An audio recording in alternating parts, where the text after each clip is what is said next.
Medyo mainit daw ang ulo niya kay Roque. Ayon kay Kaufman, sobrang panggugulo ng dating tagapagsalita ni Digong. Hindi ko man talaga totoo na ako'y nakihimasok. I adhere to the strictest ethical standards. At alam ko na isa sa pangunahin talagang rule of ethics ay huwag maghihimasok sa kaso ng iba. Kung akong tatanungin niyo personally, I want this online gambling stop. Kung ako po masusunod, ora mismo dapat itigil na ang online gambling. Case in point, online sabong. Walang online sabong, pero paano yung isang mambabatas nakakapanood ng online sabong? Okay, so yun po ang maiinit na topic natin ngayon. No? Unahin natin itong nagkainitan itong si Kaufman, Attorney Kaufman at itong si Attorney Harry Roque, itong dating spokesperson ni FPRRD, no?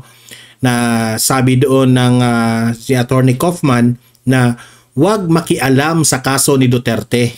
Okay? So yun po ang pag-uusapan natin. Ito po ay very delicate matter to tackle because alam naman natin lahat ito kaalyado natin. Puro to ito DDS. Alam naman natin, no? Kasi masama naman siguro kung ibabash natin si Attorney Harry Roque. Yan si Attorney Harry Roque isa diehard at loyal ito ni FPRRD. At ito namang si Kaufman, Attorney Kaufman, ito rin ang attorney ni FPRRD na ipinagtanggol lang niya ang kanyang kliyente sa kung ano-ano mga pwedeng posibleng mangyari. Diba? So, mamaya i-explain ko sa inyo ang kabuuhan nito, bakit nag-away itong dalawa, no? O away ba ang tawag dito, no? Magre-react ako basing on my opinion, okay? Para ito sa ikakabuti ni President Duterte, ang ating Tatay Digong. Okay, mamaya pag-usapan natin yan.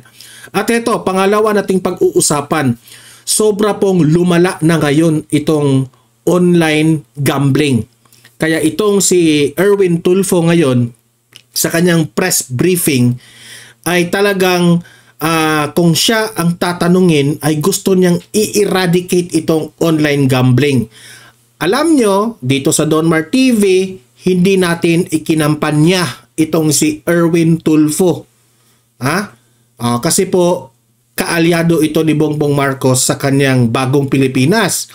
Pero, gusto kong i-appreciate itong ginawa ngayon ni Erwin Tulfo. Kahit hindi ito DDS, kahit kalaban ito sa politika ng PDP, pero ako naman ay humahanga sa kanyang stand dito sa online gambling. Mamaya i-explain ko yan bakit tama itong ginagawa ni Erwin Tulfo. Pero i-react pa rin natin yung mga posibleng mangyari. Okay? Pero guys, bago natin ito itatalakay, help me po muna na i-like at saka i-share itong video na ito para guys kakalat ito sa taong bayan. Okay? Sabay-sabay muna tayong mag-like and share sa Donmar TV. Itong video na ito, like and share. 1, 2, 3, go! Okay, naka-like and share na ba lahat? And also guys, sa mga bago pa lang dito sa aking channel, mag-subscribe na po kayo para lagi kayong updated sa ating mga balita. And at the same time, yung mga cellphone ninyo, ma-notify yan kung meron tayong breaking news, bagong uploads, o kung nagla-live ang ating channel. Ma-notify kayo lahat dyan. Kaya mahalaga po na mag-subscribe tayo sa Donmar TV. 1, 2, 3, go! Ayan, nakasubscribe na ba lahat? Okay, so simulan natin kaagad itong issue ngayon ni Attorney Kaufman at itong si dating spokes Attorney Harry Roque. Okay, pasok! Nakakagulo lang daw si Attorney Harry Roque sa diskarte ng defense team ni dating yan ang pinakaunang narinig natin na reaksyon nitong ni Kaufman. Ito raw si Attorney Harry Roque ay nagpagulo sa kaso ni Tatay Digong. Yan ang kay side ni Kaufman Pulong Rodrigo Duterte sa ICC. Ayon mismo yan sa abogado ni Digong. Buwelta naman ni Roque, hindi siya nakikialam.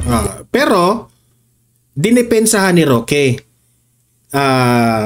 nag-reason out po itong si Roque na hindi man ako nakigulo. Yan ang rason ni Roque. Okay, mamaya i-explain ko yan lahat bakit nasabi yan ni Roque at bakit nasabi yan ni Kaufman. Nasa frontline ng balitang yan si Mod Gualvez. Attorney Nicholas Kaufman versus Attorney Harry Roque. Sa Facebook post mula sa page na Alvin and Tourism, ibinahagi ang written interview niya kay Kaufman na siyang lead counsel sa ICC ni dating Pangulong Rodrigo Duterte. Medyo mainit daw ang ulo niya kay Roque. Ayon kay Kaufman, imagine that one, ha? Mainit ang kanyang ulo ni Attorney Harry Roque. So this means something. Seryoso siya nang sinabi niya na itong si Roque, nagpagulo lang ito sa kaso namin ni Tatay Digong. Yan sabi ni Kaufman, ha? Meaning to say, naaapektuhan na ang kanilang trabaho. Kaufman, sobrang panggugulo ng dating tagapagsalita niya. Sobrang panggugulo.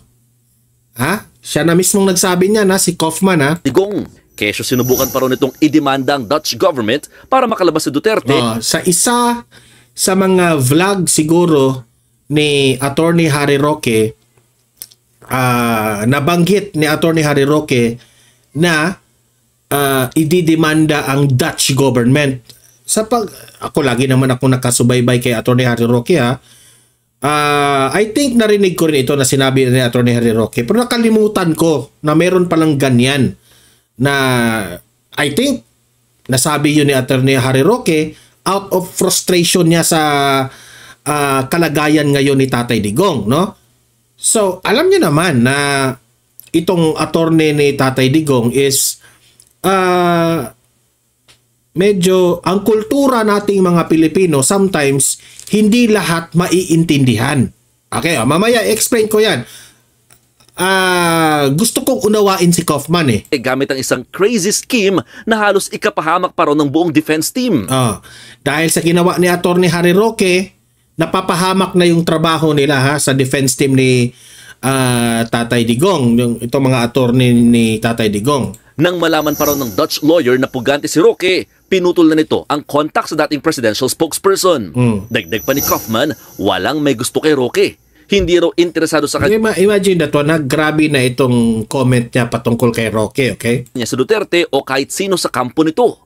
Wag na raw makialam si Roque sa kaso ni Duterte at bumalik na siya sa Pilipinas para ayusin ang sarili niya mga gusot. Pero syempre, palaban si Roque. Dinipensahan niya ang sarili. Wala raw katotohanan na sinasabing nakikialam siya sa kaso ni Duterte. Wala rin daw siyang mga pahayag na nakakadiskaril sa diskarte ng Duterte team. Hindi naman talaga totoo na ako'y nakihimasok. I adhere to the strictest ethical standards. At alam ko na isa sa pangunahin talagang rule of ethics, huwag maghihimasok sa kaso ng iba.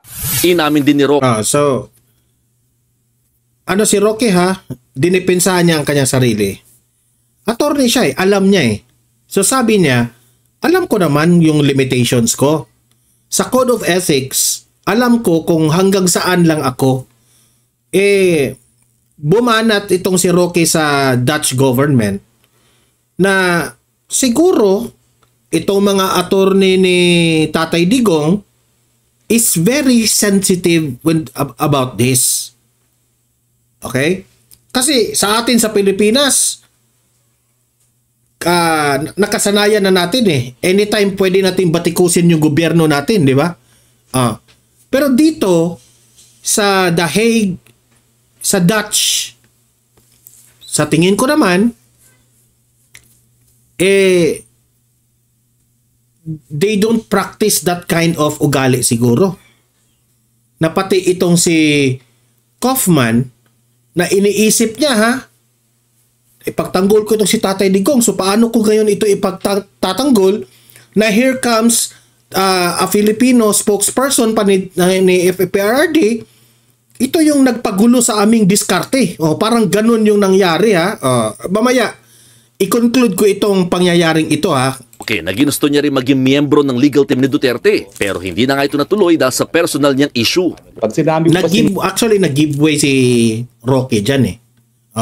Nung nalaman niya na meron talagang defense team na walang Pinoy na lawyer nang kukunin, Oh, dumistansya naman si Roque. Naalala ko pa yun eh. Naghihimasok sa kaso, ito yung kaso na hinahawakan ni Kaufman sa ICC. At mula naman na naging malinaw sa akin na ayaw niya makipagtrabaho sa akin, hindi ko naman pinagpilitan ng sarili ko. No? Which is, I agree with you, Roque. At binigay ko naman ng buong-buo kong tiwala kay VP Sara nung pinili niya itong si Kaufman. Lahat daw ng ginagawa niya ay para lang sa pagmamahal niya sa dating Pangulo. Yun. Yun ang pinaka-reason, which is I believe in Roque dito. Okay? Pakinggan. Sabi niya, hindi ito crazy scheme kundi sincere na legal remedy. Ang gusto lang daw niya bilang isang foot soldier ng mga Duterte ay ang makabalik ng buhay si Digong sa Pilipinas.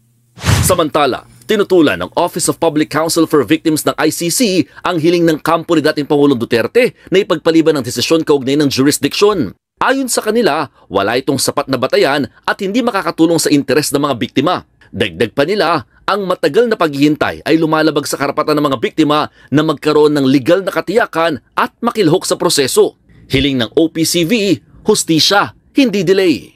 Nagbabalita mula sa front. Okay, so heto unang-una, naiintindihan ko itong si Attorney Kaufman na naimberna, nagalit dito kay Attorney Harry Roque. Kasi po, yes, totoo yan. Naaapektuhan na sila sa mga banat ni Roque dito sa Dutch government. Ako naiintindihan ko yan eh.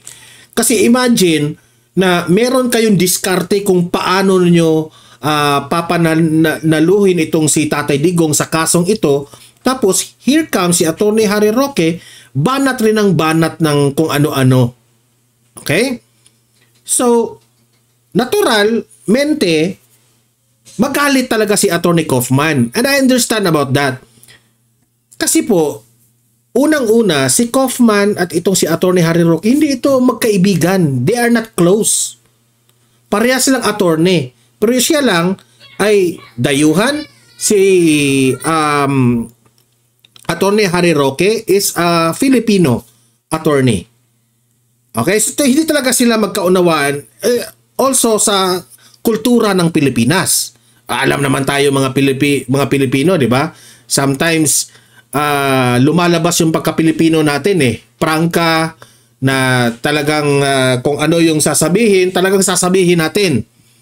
Ang mga dayuhan medyo may pagka-professional, reserve ang kanilang mga sinasabi sa in public. Okay? So naintindihan natin si Kaufman dyan, nagalit.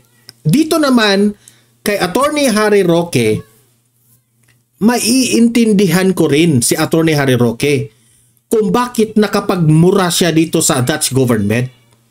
Kasi si Attorney Harry Roque, may alam rin siya patungkol sa batas.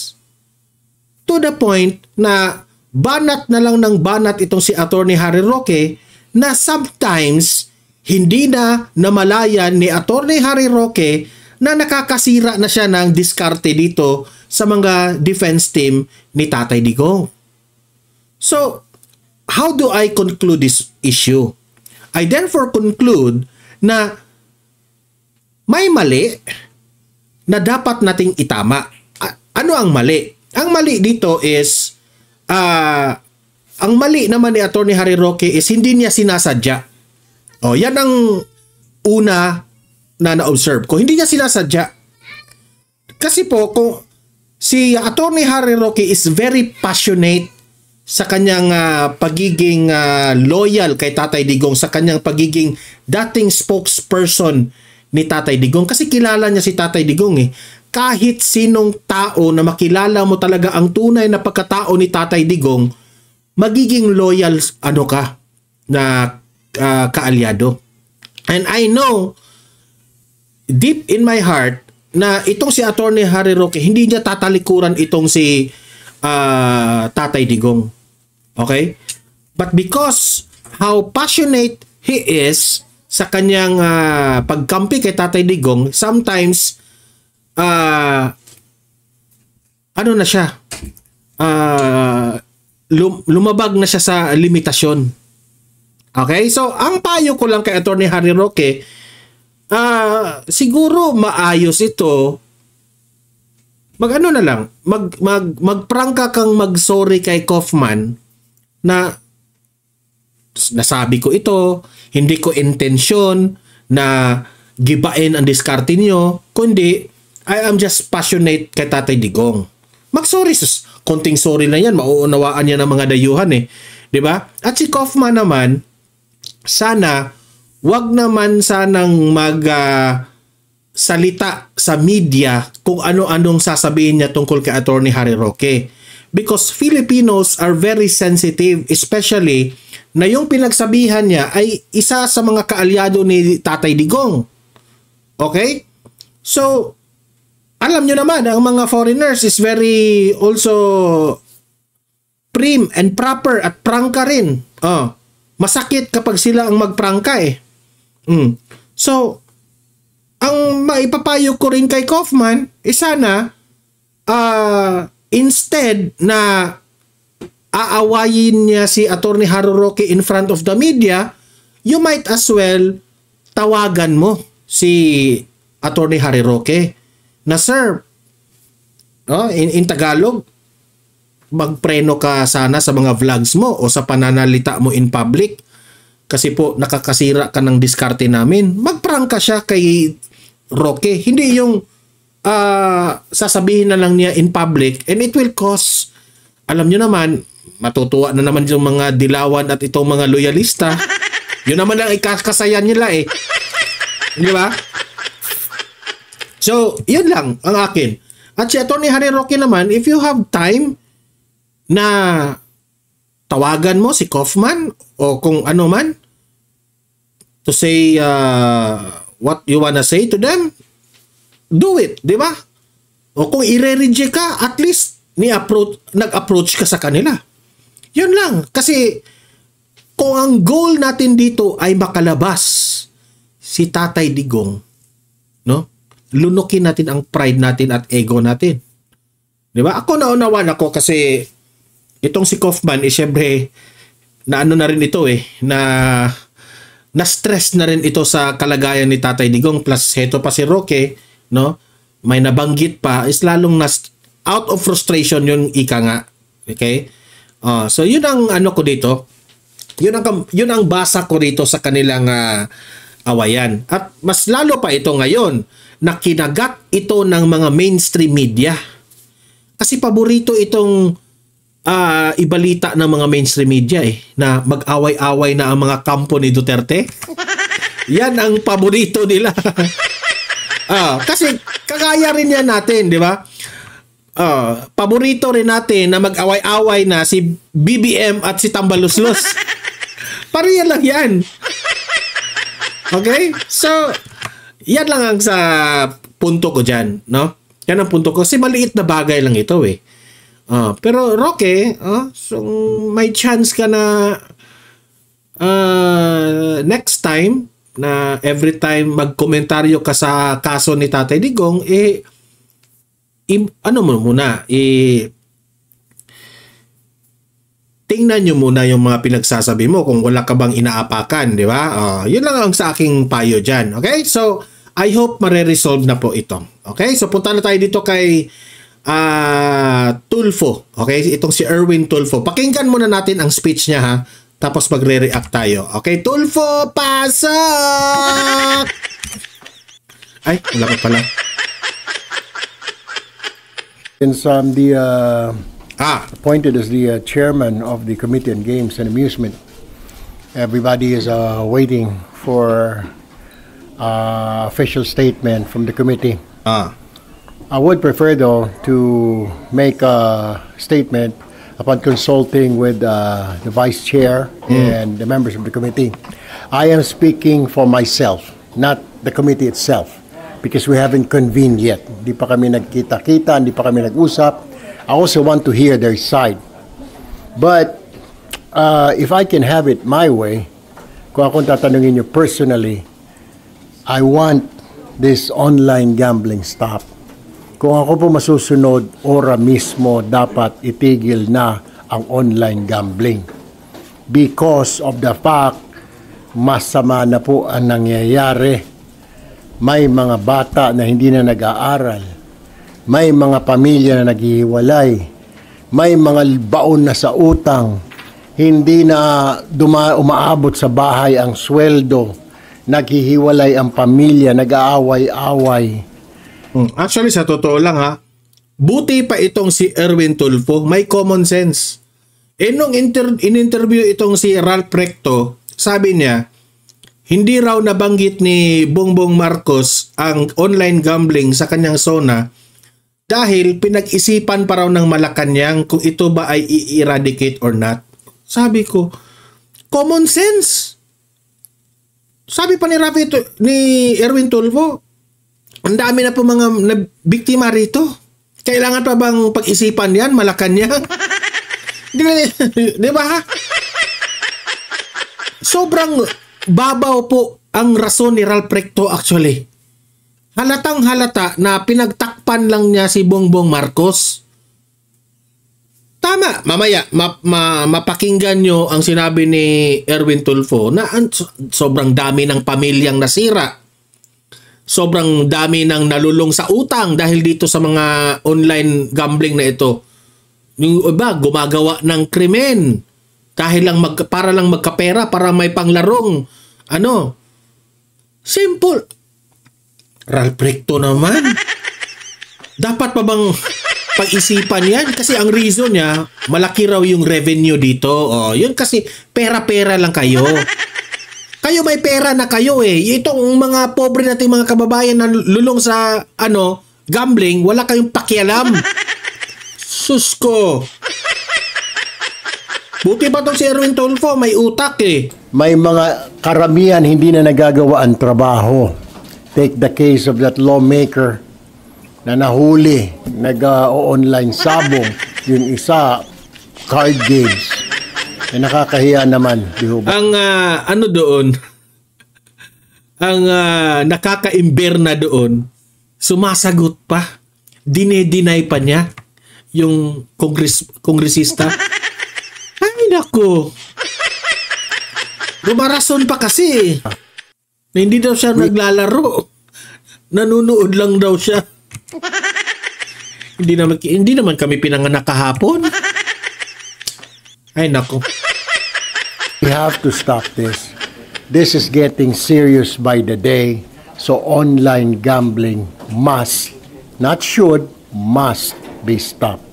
Pero definitely, it is the job we can only recommend to Malacanang, to the executive, our position right now kasi wala pa po tayong batas. But given the chance, definitely, kung tatanungin niyo ako, ayoko na ng online gambling. So total ban, sir? Exactly. I mean, sinasabi ng executive because may mawawala yung kanilang yung income, of course. We understand that. Pero we also have to weigh yung cons, di ba? Yung effect, social effect. Galing na mismo sa kanyang bibig mawawala yung income, meaning to say, para mo na ring inamin, Erwin Tulfo, na may ilang mga kongresista at mga malalaking government officials ang mga pagmamay-ari dito sa online gambling na ito. Ako, gusto kong tanungin si Bongbong Marcos. Kaya ba, Bongbong Marcos, hindi mo nabanggit itong online gambling na ito during your SONA?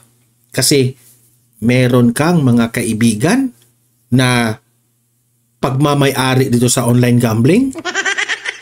Kaya ba hindi mo... Hindi, nagtatanong ako Wala akong alam, wala akong kakilala, pero nagtatanong lang ako. Kasi kami po'y nagtataka bakit hindi nyo binanggit ang online gambling.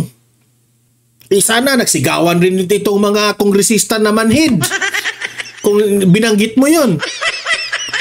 O hindi ko alam baka nakalimutan na niya. Baka banggitin niya sana yun, pero hindi niya nabanggit kasi nag-standing ovation na. Hindi natin alam, okay? Ayan, natapos na. So ano ba talaga? Okay? Nabanggit ko sa inyo, mga bata hindi na nag-aaral, hindi umaabot ng sweldo sa bahay, pa nagsweldo si mister. mga tao, imbis na magtrabaho, nandun, pumunta ka sa palengke, pipindot-pindot ng papiso-piso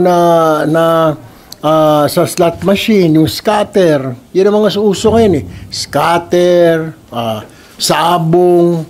Mabuti pa ito mga ito, legit. Yung online sabong, illegal eh. Di ba?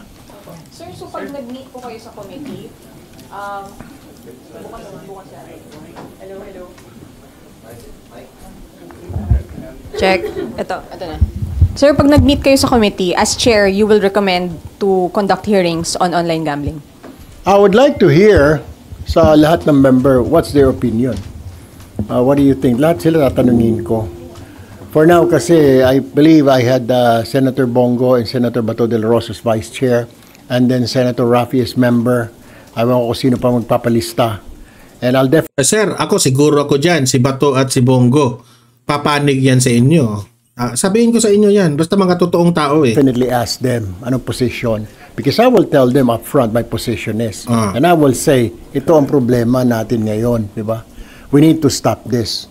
But kung mayroon ko kontra, sabihin ko, I want to listen, I want to hear. Ano ba yun? Kasi kung sasabihin na kita ng gobyerno, we understand that.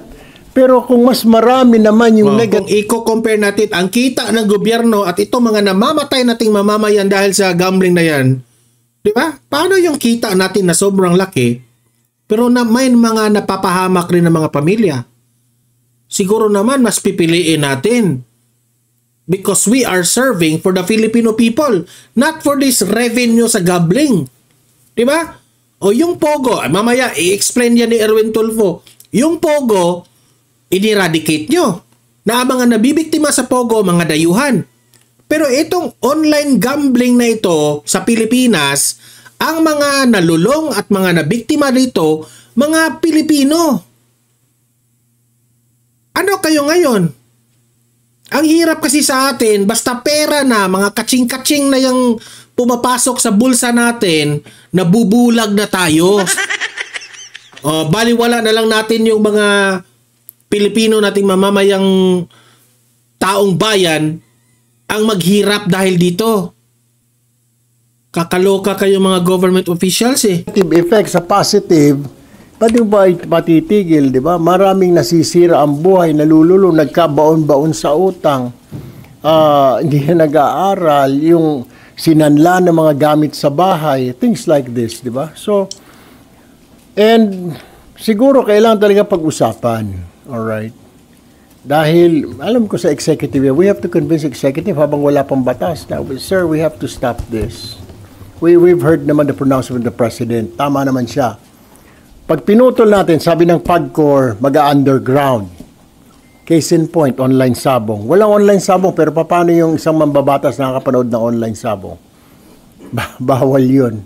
Ibig sabihin, nag-ooperate ang online sabong. Itong online sabong na ito, hindi nagbabayad sa PAGCOR, hindi nagbabayad ng taxes, nothing. Diba? So, nasasayang. Nakakalungkot nga eh. Yehey palakpakan na sana, diba? Nawala ang Pogo. Pinalitan naman ng Pigo. What's the use? Kung titignan mo... Para mo na rin sinabi, Erwin Tulfo, na palpak yung sona ni Bongbong Marcos last year. Di ba? Alam naman natin, motherhood statement yan eh. Pati nga yung sister ni Bongbong Marcos na si Aimee Marcos, siya na mismo ang nag-conclude na motherhood statement yung ginagawa ni Bangag. Di ba? Ay, nako. Mas okay sana eh. Mas okay pa yung Pogo because Pogo, ang biktima lang noon, mga Chinese, hindi Pilipino. Correct. Dito ngayon, Pilipino tayo. Kasi hindi naman natin ma-access yung Pogo. Sila lang doon sa China. No, diba? I told you so. Baka nakikinig ito sa vlog natin eh. Lagi ko yung sinasabi dito sa vlog ko. Na ang Pogo, ang mga naglalaro niyan, mga dayuhan, hindi apektado ang Pilipino. Yun pa ang tinanggal. Di ba? Dapat yung Pogo, nananatili lang yung Pogo sana. Pero itong online gambling, ito yung i-eradicate natin. Kasi Pilipino, kapwa Pilipino. Now, ano ang analysis ko dito? Alam na. Kasi yung Pogo, hindi sila magkapera dun eh. Run by the Chinese. ito, run by Filipinos. Siyempre, ang laking pera po ito. Hindi natin alam, may ganung nangyari. Ipatakbo mo lang itong online gambling. Akong bahala sa'yo, may pera ka. Busog ka dito. Huwag mong isal. Pwede ganun, pwede ganun. Okay? Hindi ako naniniwala na walang government officials na nagkapera dito sa online gambling na ito. Meron. Di ba? Kaya, magtataka ka ngayon, bakit hirap nilang tanggalin itong online gambling na harap-harapan itong kasalanan talaga? Kasi, merong yumayaman na government official na nagpapatakbo dito. Sus, wag na tayong bulahan. Nakakapaglaro ng casino, ng what have you, slot machine dun sa Pogo. Philippine Offshore Gaming Operations. Yeah, exactly. Definitely. Dapat meron tayong executive order, siguro. Pero we have to recommend to the President. Pero before that, I will have to talk to the committee. Where do we go from here? Dapat we're on the same page, di ba? Hindi pwede yung chairman ayaw, pero ilang members ko hindi. Dapat unanimous. Correct. Decision natin para malakas-lakas. Sige, we go to the President. Pero kung sasabihin mong si Bato at si Bongo, sasang-ayon yan, sir? Ang suporta nila ay nasa iyo. Kanya. We go to Senator Cheese. Senator Cheese, ito ang posisyon ng committee. Habang wala pang EO, wala pang one. Ang delikado niyan, kung isa sa mga malalaking government officials na nakasuporta dyan sa online gambling, senador rin. Hindi ko sinabing alam ko, ha?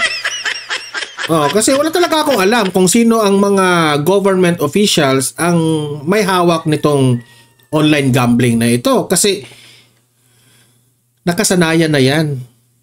Politicians are not only politicians. They run for government position para ipapatakbo nila itong mga negosyo nila sa labas, di ba? Alam na natin yan yung iba niya dyan tumatakbo lang para pera, di ba? Ginawang negosyo ang pagiging government official. Hindi naman talaga isinapuso ang pagiging servant ng kapwa niya. Okay? So, ang problema ko lang, kung merong haharang dito kay Tulfo na, pre, wag mo nang ituloy yan, pre. Masisira yung negosyo ko niyan, Wag mo nang ituloy yan. Si Tulfo, nag-iingay si Tulfo, Itong mga Tulfo talaga, nag-iingay, gusto niyang wasakin itong ating online gambling. Bigyan ng, bigyan ng 50 billion yan para tumahimik. 50 billion. Sana naman, Raffy Tulfo, Erwin Tulfo, mga mayayaman na kayo Huwag kayong magpadala sa pera. Sir, we will support you. Yang desisyon mo yan, na i-eradicate yung online gambling na yan, suportado ka ng mga Pilipino niyan. Huwag mong baguhin yan, Erwin Tulfo. Ikakampanya pa kita sa susunod na after 2028, 29, 30, sa 2031. Ikakampanya ka pa kita, sir. Kung itong online gambling, ma-eradicate mo ito lahat, ikakampanya pa kita. Dahil tama yung ginagawa mo. Huwag kang magpadala kahit bibigyan ka pa ng 50 billion, sir. Yun lang ang payo ko sa iyo. Na definitely the Committee on Games and Amusement is against online gambling. Senator, What of regulation po tingin nyo? Kahit na strict regulation? Well, bago siguro yung regulation natin, sir, kailangan siguro muna mag-usap-usap lahat ng stakeholders Magsalita ang PAGCOR. Ano bang meron dyan? Anong pwede mong masabi? Paano mare-regulate? Kakausapin natin Department of Finance. Magkano ba mawawala? Kung regulation, pipilitin natin regulation. Magkano mawawala? Pero at the same Wait mo na. mabuti pa mga ito. Siguro kailangan talaga pag-usapan. Alright? Dahil, alam ko sa executive, we have to convince executive habang wala pang batas. Now, sir, we have to stop. Definitely. Dapat meron tayong executive order, siguro. Pero we have to recommend to the president. Pero before that, I will have to talk to the committee. Where do we go from here? Dapat we're on the same page, di ba? Hindi pwede sabihin na DOF, itong kailangan natin, pag pinasara mo, mag-underground yan, wala tayong kita. Let's ask the church, what's your stand? How do we solve this? Let's ask the parents, association of parents, teachers, etc. Let's. Ang hirap kasi kung mag-underground yan, no, wala tayong kita, walang tax, so mag-underground itong mga online gambling na ito. Dapat seryosohin yan. Ang iutos nyo sa mga PNP na talagang hulihin nyo. Si Torre nga iutos nyo yan kay Torre. Ipadakip nyo kay Torre. Ikaw, Torre, magaling ka lang kay Kibuloy magaling ka lang kay Duterte. Ito, patunayan mo, Torre, itong online gambling, sinong magmamayari dito? Kung mag-underground yan, hulihin mo. Nandiyan si Torre Gamitin nyo si Torre, gamitin. Ask everybody, yung mga stakeholders dito, di ba? Let's ask the kabataan, the youth, di ba? Ano sa tingin nyo? How do we solve this issue? Hindi lang kasi ito problema ng gobyerno This is not only the problem of the government. It is the problem of everybody. Every parent, tama, every lawmaker, lahat all walks of life. So, kung maghahanap tayo ng regulation, dapat yun talaga maayos. Correct. Diba? Sir, sorry, makulit. Just to be clear lang. So, kayo po, personally, you want a hearing on online gambling? Alam niyo sa totoo lang, no?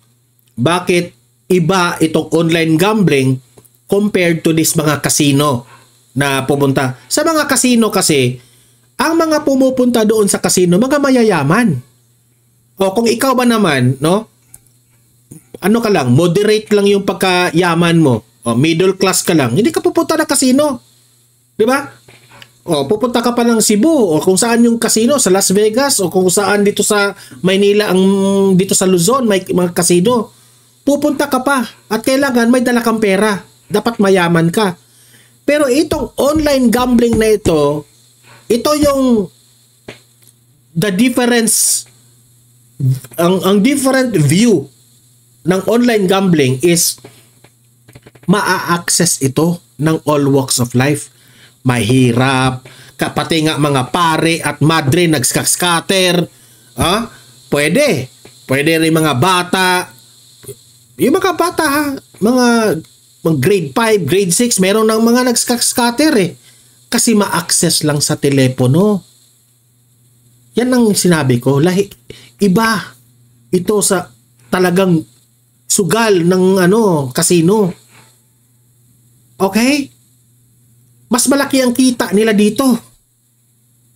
Pero ang epekto naman ay masama.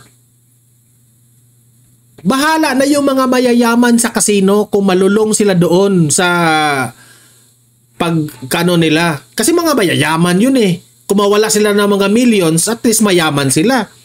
Ito mga pobre natin mga kababayan na nagsascatter. Nagmamaneho ng jeep. Pagkatapos na magmaneho, while waiting sa kanyang pasahero, nagscatter. Naubos yung pera niya. Pag uwi niya doon sa kanyang pamilya, wala ng pera. Di ba? Yun ang kaibahan. Ito mga mayayaman na nagsusugal, kahit they lost millions of pesos, pagdating nila sa bahay, meron pa rin silang bangko, ma-access pa rin ng mga mayayaman yun. Okay? Ginagawa ito ng mga mayayaman para, alam nyo na, sobra na yung pera nila Dapat na silang mag-enjoy. Pero dito, sa mga mahihirap nating mga kababayan, naglalaro yan kasi umaasa na mananalo para pangkain nila, para meron silang pera. Yun ang kaibahan. Yan ang hindi nyo maiintindihan Kaya itong si Ralph Recto, pinag-isipan pa raw na Malacanang. Siyempre mga mayayaman kayo Pera lang hinahanap nyo Tingnan natin dito sa mga pobre natin mga kababayan. put yourself in their shoe. Okay? Tingnan natin. Anong mafe-feel ninyo? Pagdating nyo sa bahay, ubos na yung pera mo. Sasabihin mo na lang sa mga anak mo at sa mga mga asawa na tuloy, sa asawa mo. Yan. Sabihin mo na naubos na yung pera ko sa scatter eh. Wala tayong pangkain ngayon. So sino ang mga nabibiktima rito? Yung mga matitino, yung mga bata nila na instead na mabigyan mo pa ng baon early in the morning, wala ka na maibigay na baon dahil inuubos mo na yung scatter eh. Yes, I want a hearing kasi wala pa naman kuwan. I really want a hearing. Pero and then immediately, siguro by next week, as early as Monday or Tuesday, I will conduct a hearing on this matter. I'll call PAGCOR, I'll call the Department of Finance. Yan! Ako Tulfo, tatandaan ko yung mga sinasabi mo ha, kasi baka formal lang yan ha. Tatandaan namin yan. Kasi after this one, Tulfo, kung tatahimik ka, this means something, baka pinakain ka ng billion, di ba? So, tatandaan namin yung mga sinasabi mo, Tulfo. Kung ma-eradicate mo itong online gambling na ito, sasaludo kami sa inyo, sir. Ha? Sasaludo kami sa inyo, sir. Dito sa Donmar TV, itong channel natin, kahit kalaban ka pa, DDS channel ito ha, pero kahit DDS channel ito, sir, basta mararamdaman namin na ang isang government official ay nasa tama lang, palakpakan namin yan at i-appreciate ka namin, di ba? For now, papalakpakan ka namin, okay? Tulfo, papalakpakan ka namin for doing a good job for that, okay? So, sana naman, sir, matuloy yan ha. So, suportahan ka namin. Okay? So, guys, kayo mga audience ko dito sa Donmar TV, ano ang masasabi nyo tungkol dito? Okay? Mag-comment, mag-react, patungkol dyan, usap-usap tayo sa comment section, i-comment yung mga argumento nyo at re-replyan natin yan. Okay? And don't forget na i-like at saka i-share itong ating channel, itong video na ito, i-like, i-share para aabot ito sa maraming mga mata at maraming mga tenga na makarinig sa latest na mga issues na itinalakay ng ating bansa. Okay? Kasi nagmamatter po sa atin na itong mga problema na sa Pilipinas ay makakarating sa maraming Pilipino. Okay? So, don't forget, sa mga bago pa lang dito sa aking channel, sa Donmar TV, i-subscribe nyo na kasi libre lang ang mag-subscribe. Okay? See you in my next video. Have a great day. Have a great night. God bless po sa ating lahat. Mabuhay ang Pilipinas. And God save the Philippines. Bye-bye!